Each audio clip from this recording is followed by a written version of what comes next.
A very good morning to all of you. This is Mansi Arora from ST College of Commerce.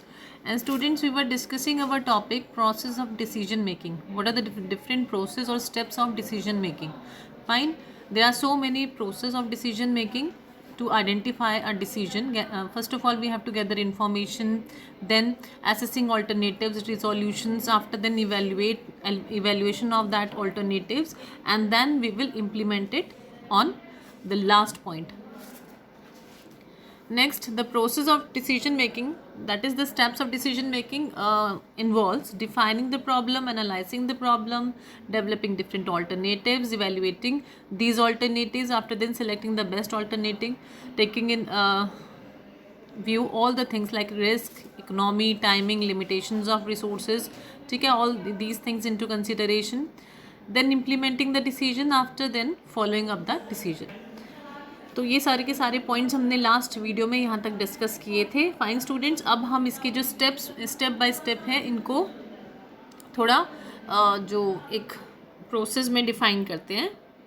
तो first step is problem identification and diagnosis. सबसे पहले तो हमारा पहला step तो होता है हमें प्रॉब्लम ही पता होनी चाहिए. व्हाट इज़ द प्रॉब्लम, ठीक है, उसको हम अच्छे से डायग्नोस करें कि कहाँ पे क्या कंपैरेटिव एक जो स्टेटमेंट है उसको निकालें कि कहाँ पर लैक है, कहाँ हमारी प्रॉब्लम रही है. तो वो हम कैसे कर सकते हैं? By comparing of actual to the desired outcome. ये उस चीज़ से हम आइडेंटिफाई कर सकते हैं अपनी प्रॉब्लम को. तो first stage of the decision making process is recognising that a problem exist and that action has to be made. What action has to be made, क्या हमारी प्रॉब्लम है, कहाँ पर एग्जिस्ट हुई है और क्या उसके लिए हमें स्टेप्स लेने हैं. तो ये मेन जो एक इसमें एक पार्ट है, उसके लिए हम क्या करेंगे. A problem is a discrepancy between the current state of affairs and the desired state of affairs. Fine, variation कहाँ पर रहा है दोनों में, जो करंट हमारी स्टेट है, जो हमारे करंट आउटकम्स हैं और जो हमने डिज़ायर्ड स्टेट ऑफ अफेयर्स अपने रखे थे, ठीक है, उनके बीच में. Unless the problem is identify in precise terms, एक अच्छे से हमें अच्छे से पूरी एक स्टेटमेंट फॉर्म में हमें पता नहीं चलते हैं, एक कंप्लीट फॉर्म में, तो जो हमारा जो एक्सप्लेनेशन के साथ हमें सॉल्यूशंस हमारे लिए बहुत मुश्किल होता है आइडेंटिफाई करना, ठीक है. In seeking to identify of a problem, managers can use a variety of sources of data, different sources of data, जिसमें कि इंक्लूड रहेंगे आपकी कंपेयरिंग ऑर्गेनाइजेशनल परफॉर्मेंस क्या रही है अगेंस्ट हिस्टोरिकल परफॉर्मेंस, अब हमारी इस बार क्या रही है, जो हमारी प्रीवियस जो हमारी पास्ट में रहती थी हमारी जो परफॉर्मेंस है, against the current performance of other organisations, ठीक है, करंट अफेयर जो हमारी परफॉर्मेंस है, कंपैरिजन विद अदर ऑर्गेनाइजेशंस और डिपार्टमेंट्स और अगेंस्ट फ्यूचर एक्सपेक्टेड परफॉर्मेंस. ठीक है, अगर हमारा यही स्पीड है तो हमारी फ्यूचर एक्सपेक्टेड परफॉर्मेंस क्या होगी. Problem identification must be followed by a willingness to do something to rectify the situation. Mainly इसका मेन कंसर्न किस चीज़ पे होता है? To rectify the situation. Fine. Before taking action the problem needs accurate diagnosis. उससे पहले हमें सबसे पहले क्या करना होता है, एक जो एक्यूरेट डायग्नोस करना होता है. डायग्नोस किसे कहते हैं? डायग्नोस क्या क्या इन्वॉल्व करता है? Involves assessing the true cause of the problem by carefully selecting all relevant material. जितना भी रेलिवेंट जो रिलेटेड मटीरियल है जहाँ पे प्रॉब्लम है उसको पूरा हमें एसेस करना है, ठीक है, ट्रू कॉज क्या है प्रॉब्लम का, और डिस्कार्ड करनी है वो वाली इन्फॉर्मेशन जो रिलेटेड नहीं है टू द प्रॉब्लम. जो हमें प्रॉब्लम है, जो हमने आइडेंटिफाई करी है, उसको उस चीज़ डिस्कार्ड करना है जिसकी हमें ज़रूरत नहीं है, जो data. Sometime decisions need to be made when a problem does not exist. कई बार हमें कुछ डिसीजंस ऐसे भी लेने होते हैं कि जिसमें हमें प्रॉब्लम कोई नहीं है लेकिन स्टिल हमें डिसीजन लेना होता है. अगर कंपनी को कोई rapidly capitalise on market opportunities का कोई अगर ग्रो करना है कंपनी को, या विल हैव टू डिसाइड और व्हाट रूट टू टेक. इस सिचुएशन में हमें क्या रूट लेना है. डिफरेंट ग्रोथ एस्पेक्ट्स की भी डिफरेंट डिसीजंस होते हैं जो हमें लेने होते हैं. सेकेंड स्टेप हमारा आता है identification of alternatives.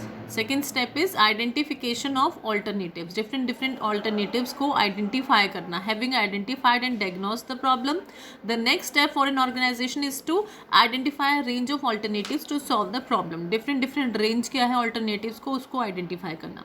Manager should try to identify as many alternatives as possible in order to broaden options for the organization. जितनी ज़्यादा से ज़्यादा ऑल्टरनेटिव्स हम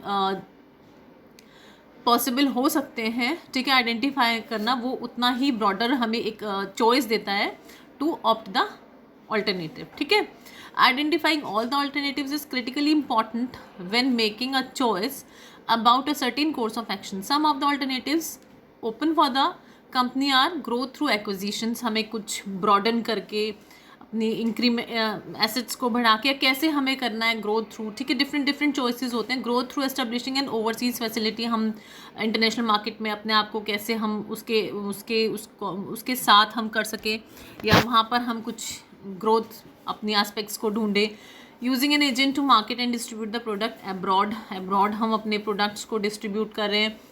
growth through diversification of the existing product line, diversified करना अपनी existing product line का. Different different हमारे पास ऑल्टरनेटिव्स होते हैं, हमें कौन सा ऑप्ट करना है. ठीक है, वो मैटर करता है. नेक्स्ट आता है हमारा इवेल्युएशन ऑफ ऑल्टरनेटिव्स. सिंपल सी बात है, हमने पहले ऑल्टरनेटिव को हमने आइडेंटिफाई करा, उसके बाद हमने ऑल्टरनेटिव को आइडेंटिफिकेशंस करे डिफरेंट डिफरेंट ऑल्टरनेटिव्स के, उसके बाद हम उनकी इवेल्युएट करेंगे. Evaluation having identified the available alternatives, a manager needs to evaluate each alternative in order to choose the best one. सारे के सारे जितने alternatives हमारे पास हैं उनका evaluation करता है कि कैसे कौन सा हमारे ऑर्गेनाइजेशन के लिए, हमारी सिचुएशन के लिए बेस्ट पॉसिबल रहेगा. Consideration should be given to the advantages and disadvantages as well. Advantages को भी कंसिडर करेगा प्लस डिसएडवांटेजेस को भी, regarding cost and benefits associated with each option. ठीक है, कॉस्ट और जो हमारा बेनिफिट्स हैं associated with each alternative, each option. Most alternative will have positive and negative aspects and the manager will have to try the balanced anticipated outcome. जो balanced anticipated outcome है उसको opt करना है. Fine. Next आता है हमारा choice. ठीक है, choice of alternative. Having evaluation, जब हम evaluate कर लेंगे चीज़ों को, different alternatives को, the next step is to choose the most suitable one. ठीक है, but obvious सी बात है कि next step हमारा उसको उसमें से चूज़ करना बेस्ट ऑल्टरनेटिव को. If for some reason none of the option considered is suitable, तो दोबारा से वो जो एक रिवर्ट बैक करेगा मैनेजर स्टेप 2 प्रोसेस पे जाके दोबारा से बिगनिंग से स्टार्ट करेगा. When there are suitable alternatives in step 2 and 3 have been conducted skillfully. जब सेकेंड और थर्ड स्टेप हम कंडक्ट कर लेंगे skillfully, selecting alternatives may be relatively easy. ठीक है, in practice however alternatives may not differ significantly in terms of the outcomes. ठीक है, outcome हमें सेम ऑल्टरनेटिव हम वही लेंगे जिसका आउटकम हमारा वही सेम आना है, बस कौन सा बेस्ट है रिगार्डिंग जो उसकी कॉस्टिंग है या टाइमिंग है, जो कितना सब सारी चीज़ों को, सारी जो डिफरेंट एस्पेक्ट्स हैं उनको देख के उसको हमें चूज़ करना है. And therefore decision will be matter of judgement. Next is implementation. Next step is implementation. When the decision has been made, it needs to be implemented. ठीक है, this stage of the process is critically to the success of the decision and is the key to effective decision making. ठीक है, mainly success of the decision यहाँ पर depend करता है effective decision making. जब हम उसको इम्प्लीमेंट कर देते हैं, the best alternative is worth nothing if it is not implemented properly. अगर उसका इम्प्लीमेंटेशन ही ठीक से नहीं होगा तो इट इज़ नॉट वर्थ. ठीक है, in order to successfully implement a decision, manager must ensure that those who are implementing it fully understand why the choice was made.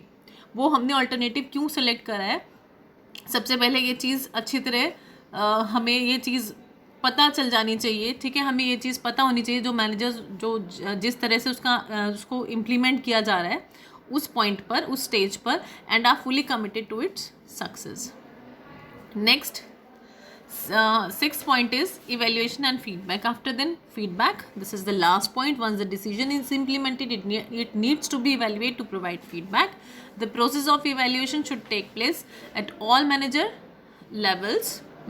levels. The step allows manager to see the result of the decisions and to identify any adjustments that need to be executed.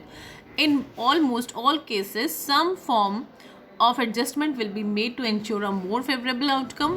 Evaluation and feedback are not one-off activities, however they should form part of an ongoing process. ये एक ongoing process है. हमने क्या implement किया है उसको evaluate करना, feedback मिलना, ये सबसे important एक जो step होता है, lastly step होता है. without feedback हमें कुछ जो एक इन्फॉर्मेशन है रिगार्डिंग हमने क्या सही किया है, क्या गलत किया है, इवैल्यूएशन और फीडबैक उस एक्टिविटी को कंप्लीट करते हैं. और जो कि बहुत इंपॉर्टेंट है, ठीक है, ऑन गोइंग प्रोसेस हमारा कैसा चल रहा है, उसको उसमें क्या एडजस्टमेंट्स करने हैं, उसको आइडेंटिफाई करना, ठीक है, रिजल्ट्स को देखना, ठीक है, कि कैसे वो वर्क कर रहा है जो हमने इम्प्लीमेंट किया है, ये भी एक इम्पॉर्टेंट स्टेप होता है, बहुत इम्पॉर्टेंट एक लास्टली प्रोसेस होता है. So guys, this is all for today. Thank you.